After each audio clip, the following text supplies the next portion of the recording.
আগুন ছাড়া আমি কিভাবে লুচি আলুর দম বানালাম তাই আজ আপনাদের সাথে শেয়ার করব।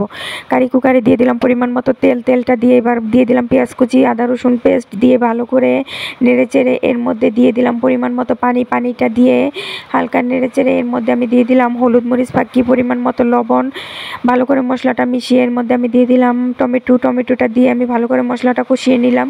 দেখুন এই পর্যায়ে মশলাটা আমার ভালো করে কষানো হয়ে গেছে। এবার আমি এর মধ্যে দিয়ে দিলাম কাঁচামরিচ আর আগে থেকে সেদ্ধ করে রাখা আলুটা দিয়ে ভালো করে নেড়েচেড়ে মিশিয়ে এর মধ্যে দিয়ে দিলাম পরিমাণ মতো পানি, পানিটা দিয়ে আমি ঢেকে দিলাম।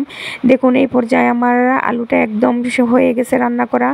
এর মধ্যে আমি দিয়ে দিলাম পাঁচফোড়ন ফাঁকি। এবার দেখুন আলুর দমটা আমার একদম রান্না করা শেষ। আলুর দমটা দেখতে যতটা সুন্দর হয়েছে খেতেও কিন্তু অসম্ভব মজা হয়েছিল।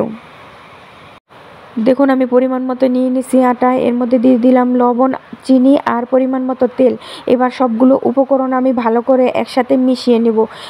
মেশাতে যখন হাত দিয়ে মুঠ করলে এরকম একটা দলা হয়ে যাবে তখন আপনারা বুঝবেন যে সবগুলো উপকরণ ভালো করে মেশানো হয়ে গেছে। দেখুন এই পর্যায়ে আমার সবগুলো উপকরণ ভালো করে মেশানো হয়ে গেছে। এবার আমি দিয়ে দিলাম ঠান্ডা পানি, রুম টেম্পারেচারে রাখা পানিটা আমি দিয়ে এবার আমি আটার মিশ্রণটা ভালো করে নেড়েচেড়ে মিশিয়ে একটা ডো বানিয়ে নিতেছি। দেখুন এবার আমার ডোটা হয়ে গেছে। এর মধ্যে আমি দিয়ে দিলাম পরিমাণ মতো তেল যাতে উপরটা ড্রাই না হয়ে যায়। এবার আমি ঢাকা দিয়ে রাখবো প্রায় 30 মিনিটের জন্য। এবার আমি 30 মিনিট পর ফিরে আসলাম। দেখুন এবার আমার ডোটা একদম রেডি, পারফেক্ট লুচি বানানোর জন্য। এবার আমি এখান থেকে ছোট ছোট লেচি কেটে নেব। এবার দেখুন আমি একটা লেচি কেটে নিলাম। এবার আমি গোল করে একটা শেপ দিয়ে নেব রুটির আকারে। দেখুন এবার আমার রুটিটা বেলা হয়ে গেছে। এর মধ্যে আমি দেখুন কারি কুকারে তেল দিয়ে দিয়েছিলাম, তেলটা গরম হয়ে গেছে। এবার আমি সেই রুটিটা দিয়ে দিলাম।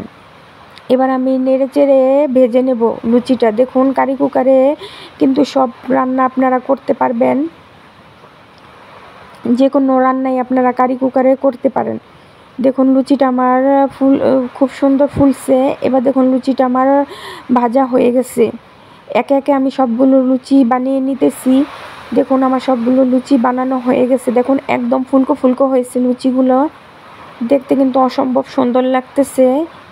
তো আজকের আমার লুচি আলুর দমের রেসিপি আপনাদের কেমন লাগছে আপনারা সবাই জানাবেন। আশা করি সবার কাছে ভালো লাগবে।